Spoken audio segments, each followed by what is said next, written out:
Let's begin by reading again the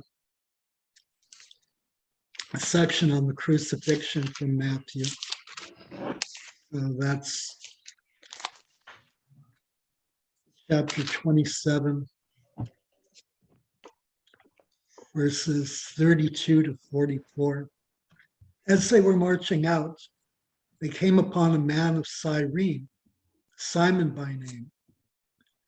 This man they compelled to carry his cross. And when they came to a place called Golgotha, which means the place of a skull, they offered him wine to drink mingled with gall. But when he tasted it, he would not drink it. And when they had crucified him, they divided his garments among them by casting lots. Then they sat down and kept watch over him there. And over his head they put the charge against him, which read, "This is Jesus, the King of the Jews." Then two robbers were crucified with him, one on the right and one on the left. And those who passed by derided him, wagging their heads and saying, "You who would destroy the temple and build it in 3 days, save yourself. If you are the Son of God, come down from the cross." And so also the chief priests with the scribes and elders mocked him, saying, "He saved others. He cannot save himself. He is the King of Israel. Let him come down now from the cross, and we will believe in him. He trusts in God. Let God deliver him now, if he desires him. For he said, 'I am the Son of God.'" And the robbers who were crucified with him also reviled him in the same way. So last week we were beginning to discuss the mockery. We had discussed the mockery by the passersby, and particularly that they were calling on Jesus, "If you are the Son of God, save himself." So in some sense, tempting him in the same way as Satan tempted him in the temptation in the wilderness. And so the passersby were playing the role of Satan. And we have the chief priests and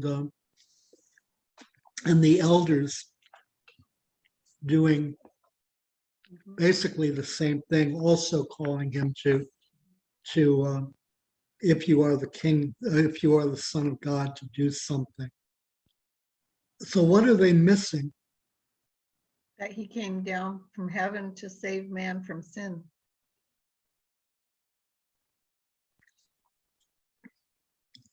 Right, they're missing that he is who he said he is. And what else are they missing?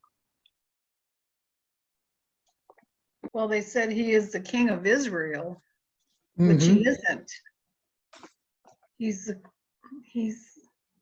the Son of God made man. Well, and his kingdom is not of this earth. I mean, they've changed it. I mean, they're calling him the King of Israel because, from their perspective, King of the Jews is derogatory, and so instead of identifying him as King of the Jews, which I mean the Romans intended to be derogatory and anti-Semitic, and especially, I mean, you have a naked man beaten badly and nailed to a cross, who professes to be the king, which is ridiculous. And so that element of mockery and shameful mockery, and in some sense shameful self-deception, assumed to be shameful self-deception on Jesus' part, is part of that accusation, King of the Jews. But so for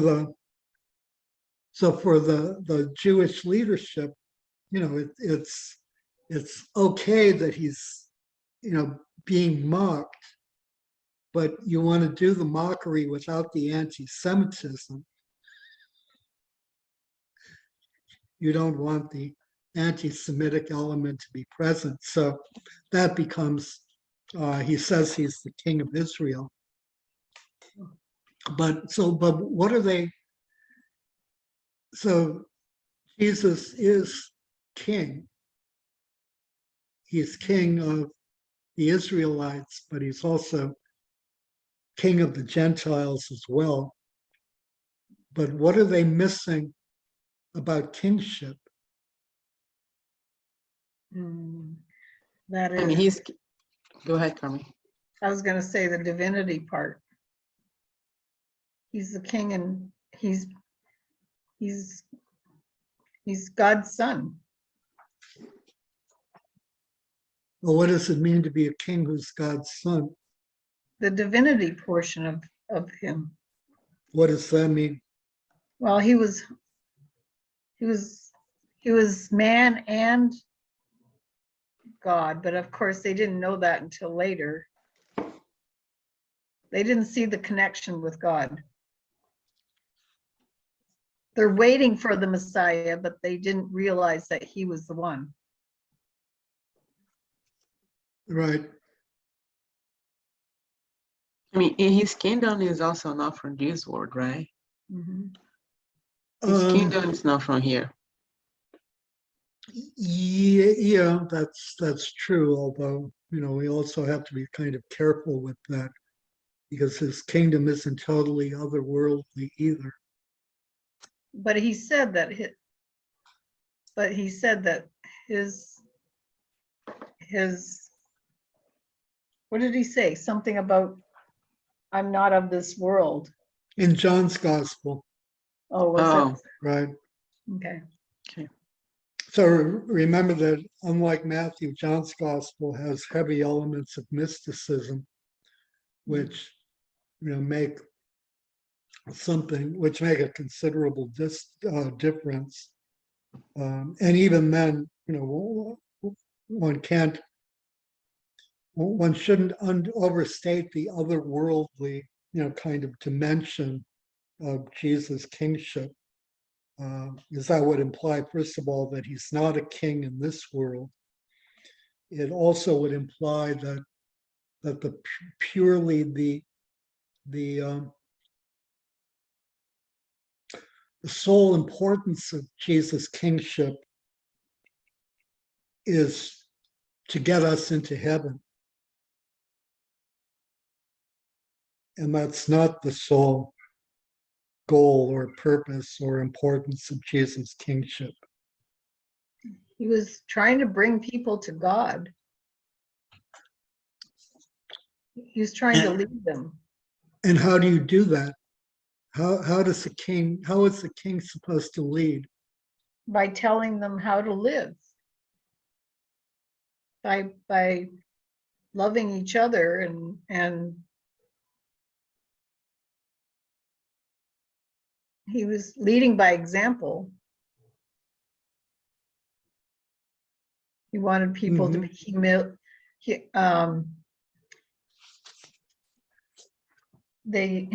he wanted them to be righteous people of humility and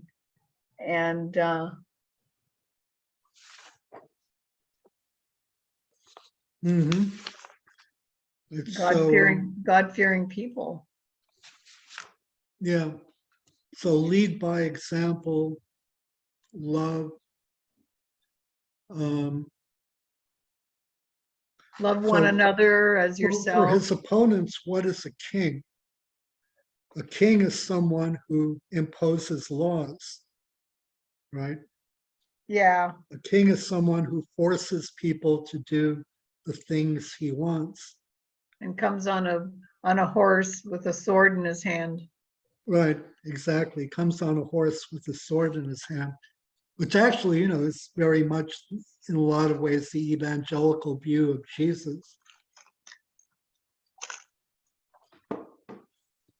So a king has absolute authority and exercises it ruthlessly, although ruthlessly is probably the wrong word, but exercises it forcefully to create behavior that conforms to the behavior that he wants, right? That's in many ways the Pharisees' definition of king. The Messiah is a king who should behave as a king according to the earthly model or according to the worldly model. But that's not Jesus' model of kingship. So Jesus embraces basically two models of sonship.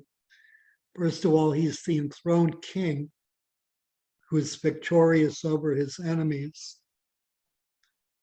But secondly, remember from the genealogy at the very beginning of Matthew, he tries to tie Jesus into the broader history of Israel.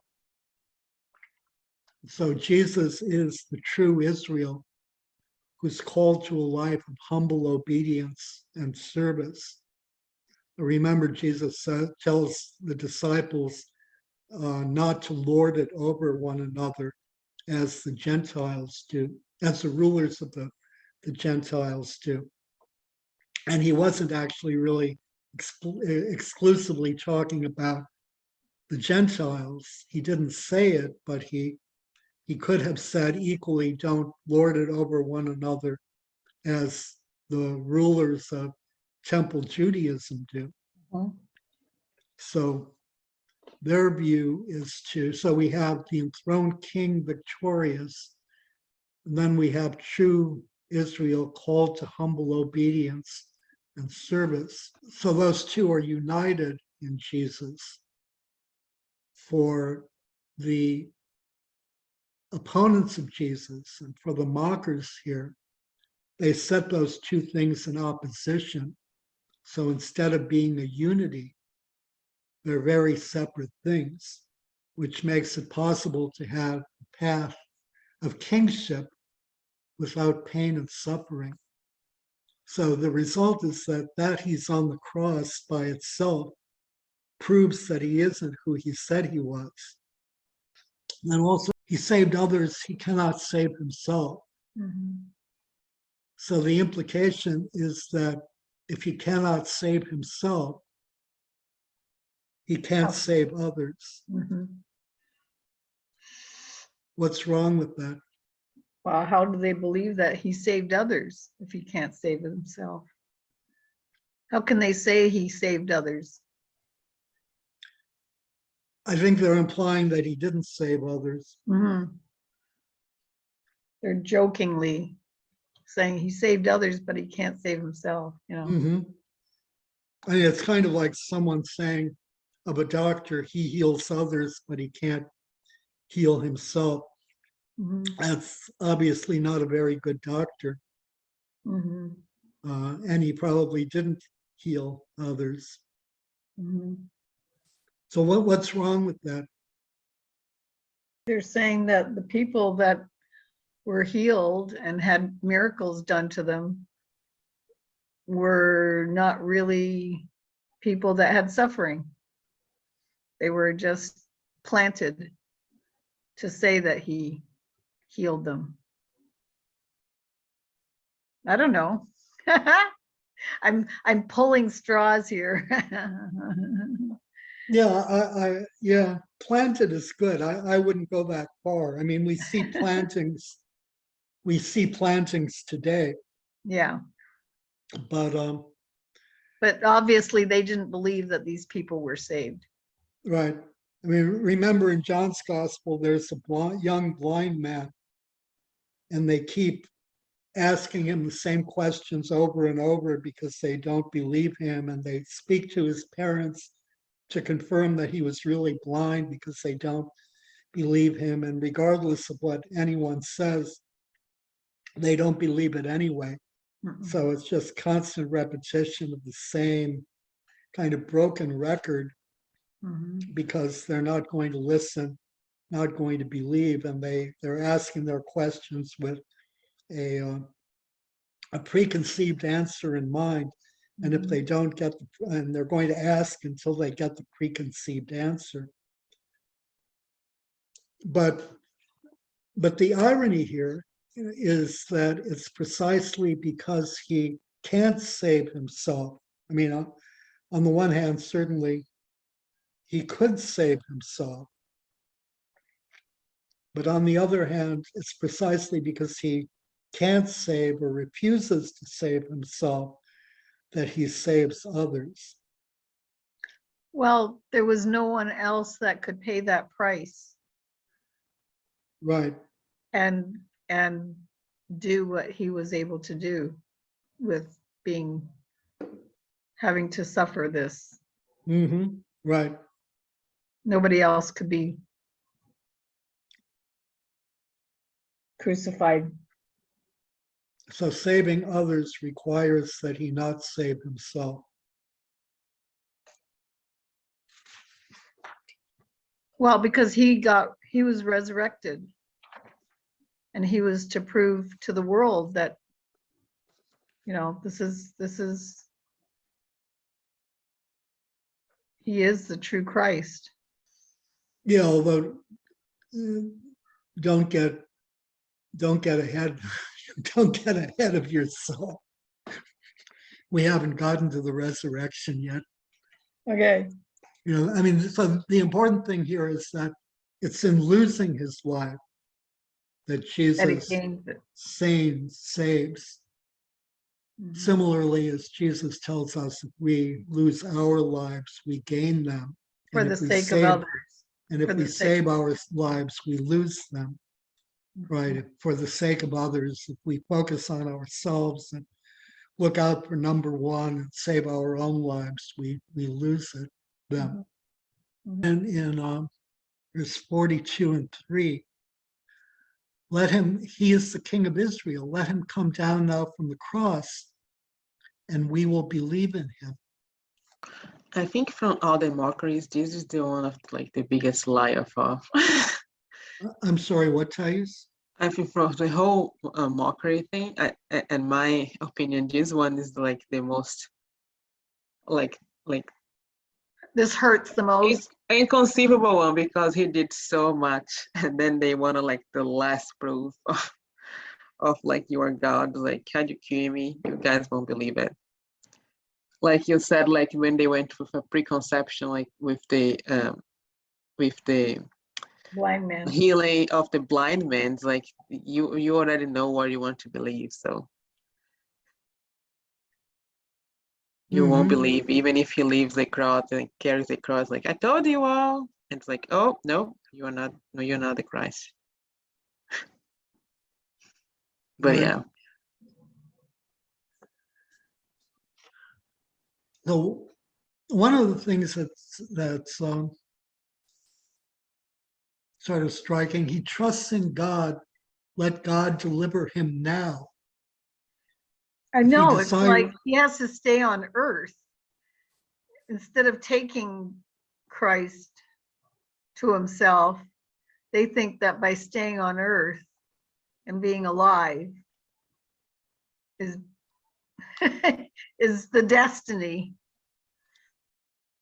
They obviously don't believe in life after death, although I thought that was just the Sadducees.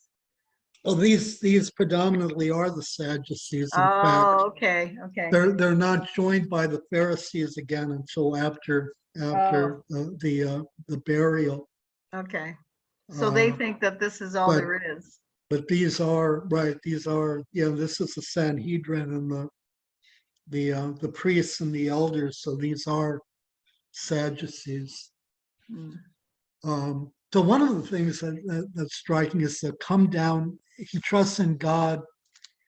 Let him come down now from the cross. Do it now. If he trusts in God, let God deliver him now. Now, I hate to quote Calvin, but Calvin had a really astute comment about this that I liked. Calvin wrote, as Christ did not at once tear himself away from death, they reproach him with impotence.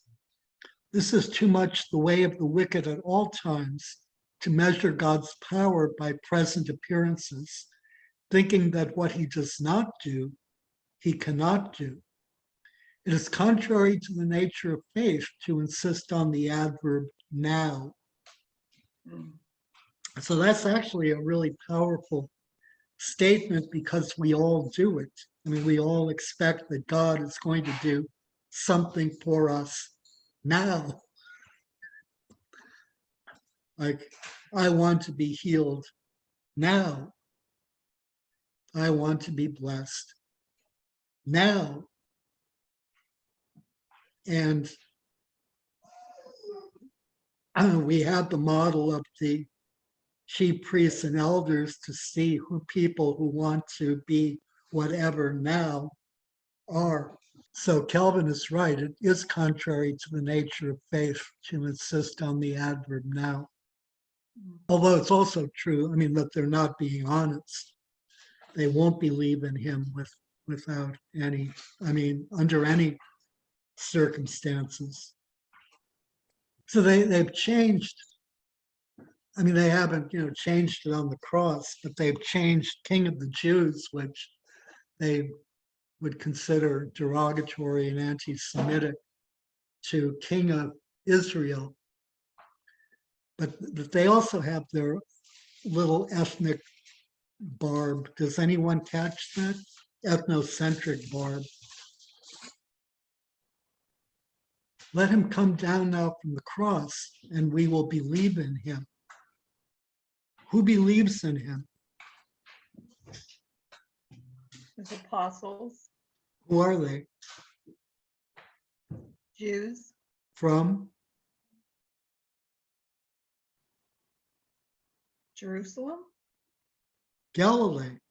Oh, from Galilee. They're Were they all Galilean Jews. Galilee. They were all from Galilee. Basically, possibly with the exception of Judas. And there's an argument that Judas was Judean. So like, oh, if you say yourself, they are not Galilees. Right. I'm gonna believe you. We're sophisticated. Yeah. We're not gullible Galileans. And so we'll reserve judgment until there's proof. But Galileans, being, stupid and gullible and not really, being Galileans as they are, I mean, they can't help it, but, they believe this naked guy nailed to a tree is the Messiah. So, there's also really, on top of everything else, a strong element of ethnocentrism there. Is Nazareth a different town, or is it like is Galilee part of Nazareth? Nazareth is in Galilee. Nazareth is in Galilee. Okay. Right. So I know they always said nothing good comes out of Galilee. I mean, out of Nazareth. Right. This also is a fulfillment of Wisdom, chapter 2. Let's read the whole section again, since it's really good, starting at verse 12 through verse 20. Let us lie in wait for the righteous man, which they certainly did, because he is inconvenient for us and opposes our actions. He reproaches us for sins against the law, which he certainly did, and accuses us of sins against our training. And he accused them of opportunism, among other things, and of distorting the will of God or the word of God in accordance with their own base desires. So that certainly falls there into that category. He professes to have knowledge of God and calls himself a child of the Lord. He calls himself a son of God. Incidentally, in Judaism, or in Jesus' time, the Israelites did not see themselves as children of God. They were sons and daughters of God only by way of analogy. So they weren't really sons and daughters of God. It's only through Christ that we become sons and daughters of God, because by following Christ, we become brothers and sisters, and that makes us sons and daughters of God. So calls himself a child of the Lord. He became to us a reproof of our thoughts. The very sight of him is a burden to us, because his manner of life is unlike that of others, and his ways are strange. We are considered by him as something base, and he avoids our ways as unclean. He calls the last end of the righteous happy. The last end of the righteous means those who are least righteous, and boasts that God is his Father, which he certainly does. Let us see if his words are true, and let us test what will happen at the end of his life. For if the righteous man is God's son, he will help him and will deliver him from the hand of his adversaries. Let us test him with insult and torture, that we may find out how gentle he is and make trial of his forbearance. Let us condemn him to a shameful death, for according to what he says, he will be protected. So that's exactly what is expressed in the Mockery. They had him completely wrong of what he should be like. He didn't fit in with their picture, so he was wrong. Right. You know, a while ago we talked about the end justifies the means, and here we see thinking about the end justifies the means. So the way of the world is always that the end justifies the means, and that leads to distortions like this. And unfortunately, in the church today, we also often see thinking that the end justifies the means. If we can force people to do something, if we can defeat Islam, if we can do whatever, if we can make people pray, if we can, the end is always justified and always justifies the means. But the problem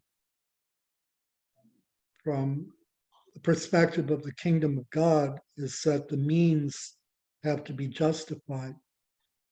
The means have to express love. The means have to express meekness. The means have to express patience. And the means have to express gentleness. And the means have to express self-sacrifice. And if they don't do that, then they simply are oppressive and duplicitous and counterproductive and evil. So the mockery is a really important thing, because the mockery reflects a human tendency. What I don't understand is this was all the same week as him entering Jerusalem, and so many people laying their cloaks out in front of him and hailing him as king. And then the end of the week, so many turn the other way. Or either that, or the other side was so big that they were more prominent than the ones who believed that he was king. Well, remember that the people laying down their cloaks are Galileans, or they're not exclusively Galileans, but they're pilgrims. So they're people coming into Jerusalem, and this is happening on the environs of Jerusalem. So this is a very different crowd. They're worshipers coming to worship. So what we're seeing, at so the arrest in Gethsemane happens at night. Right. And then, Night. but the people in front of Pontius Pilate, when he was asking who would they prefer for him to release, most of the people said Barabbas. So obviously the Galileans weren't there then, No, right? no, they weren't there then. You wouldn't expect them to be there because it's not, you would expect them to be, I mean, this is late at night. So you would expect them either to be, sleeping somewhere, or you might expect them to be around the temple area, but you aren't going to expect them to be in the neighborhood of where Pontius Pilate is, because he's the Roman governor. And why? So this is clearly a handpicked crowd, because, I mean, if you're a worshiper coming to Jerusalem for the Passover, I mean, so remember that not Jerusalem, the Passover is a celebration of the Passover. It's a celebration of God's delivering his people from slavery in Egypt. Remember that it's that for the Jews, as should also be the case for Christians, the Passover, the celebration of the Passover has a past dimension, a present dimension, and a future dimension. So by celebrating Passover, remember the Passover Seder becomes, how is this night different from every other night? And the meaning is this night as in tonight. And how is this night different than any other night? This is the night that God sets his people free. So that's a present reality. The idea of anamnesis is that you're taken back into a past reality and brought into, that reality is brought into the present, and you become a participant in that reality. And then in turn, there's a future reality that God, who once, and typologically, God does the same thing over and over and over again. God, who once freed his people and is freeing his people now, will definitively free his people in the future, right? So you're coming to celebrate this. You're coming to celebrate a feast of freedom and of God's liberating his people. So given that, why are you going to go at the palace or the fortress of the oppressor from whom you're supposed to be liberated? Oh, that's true. Yeah. That makes no sense whatsoever. You're there to celebrate God's liberation. Okay. You're not there to get somebody crucified. No. So these are really a hand-selected group of people. So, this is orchestrated by the temple leadership.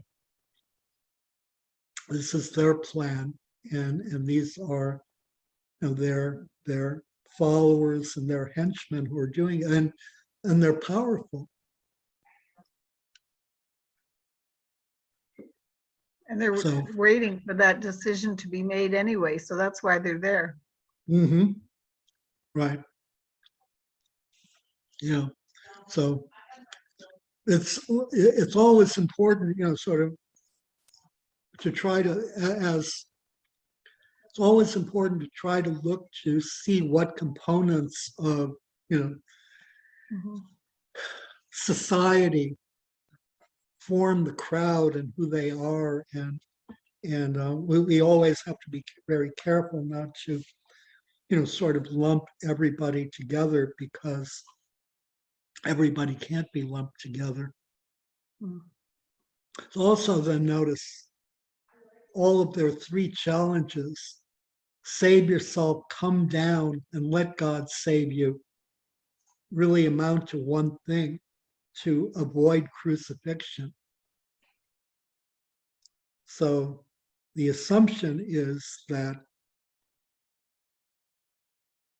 if Jesus is crucified, he can't be God or Son of God.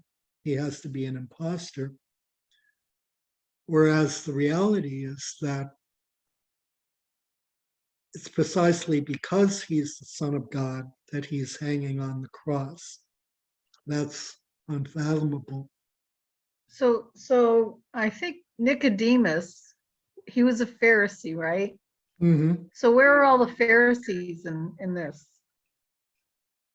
Are they part of, are these just Sadducees or are they mixture? These basically, I mean, there will be some Pharisees on the Sanhedrin, but they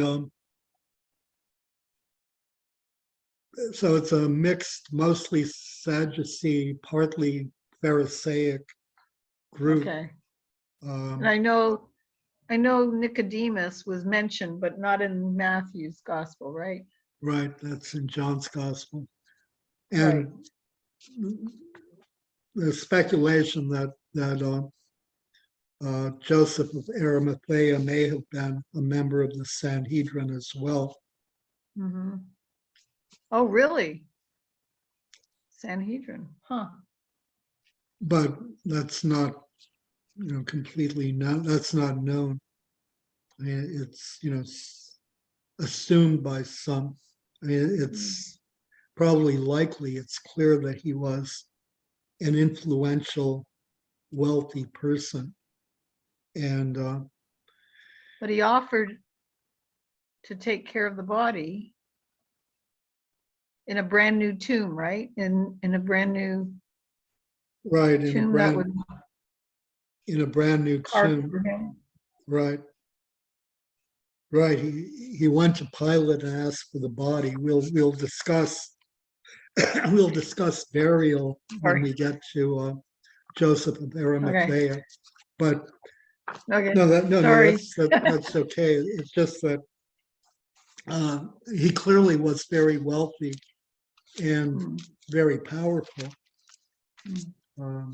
So there are always going to be exceptions, to every social group has its, outlying members.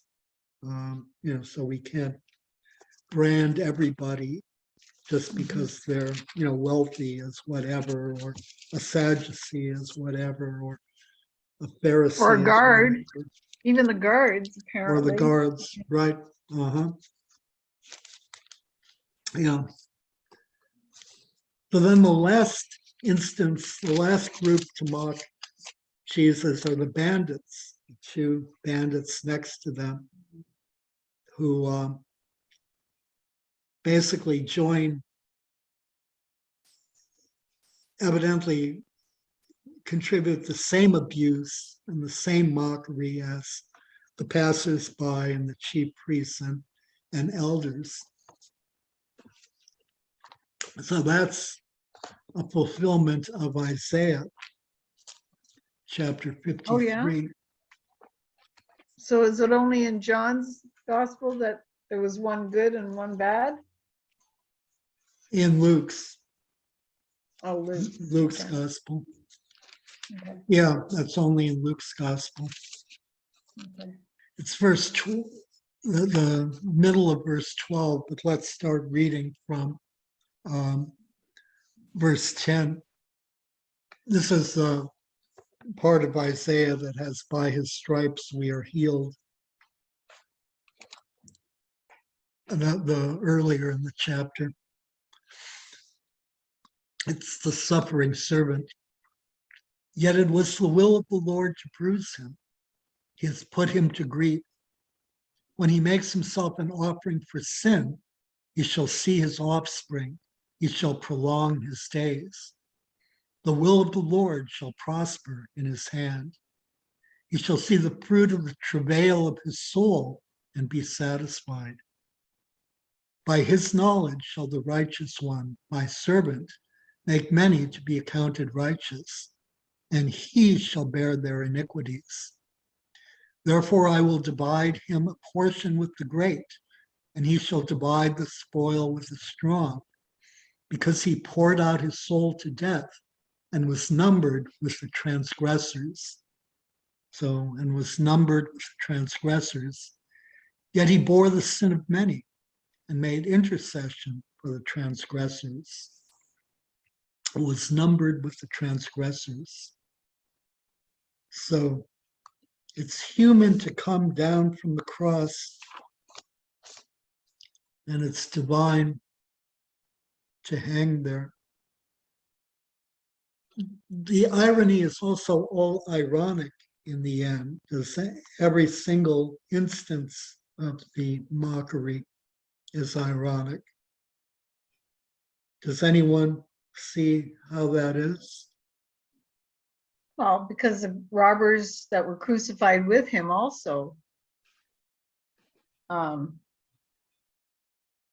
gave him mockery also. They also reviled him in the same way, it says.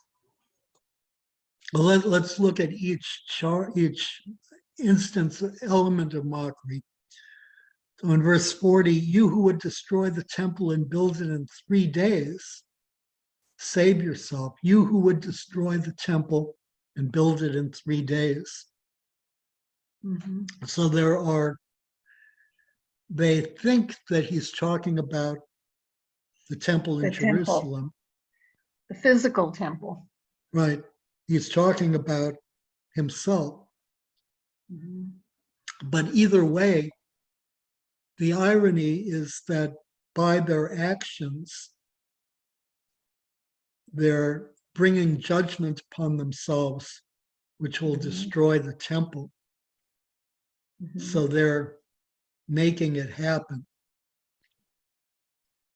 Similarly, by their actions, they're allowing Christ to be crucified, which is followed by the resurrection.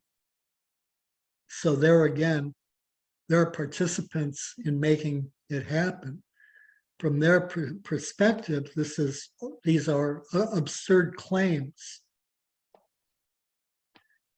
And yet, the irony is they're truthful claims, and they're helping to, they themselves are the actors who are helping to fulfill them. And then there's also the additional factor in the rebuild it in 3 days, that Jesus does raise up a new temple, which is the church. So it's not only the temple of his body, it's also the temple of the church that replaces the temple in Jerusalem. He is the King of Israel. He saved others, he cannot save himself. In fact, he does save others through the very fact that he does not save himself. That's how he saves others. He is the King of Israel. Indeed, he is the King of Israel. He trusts in God. He indeed does trust in God. And he is pursuing the will of God. Let God deliver him now. God doesn't deliver him now, but God does deliver him. He is resurrected. The now is problematic. The now is a test of God. And we read Calvin's quotation, which was good, but the now is also a test of God. And thou shalt not test the Lord, put the Lord thy God to the test. The mocking is all extremely ironic. But we should stop here, I think. Next is the death of Jesus.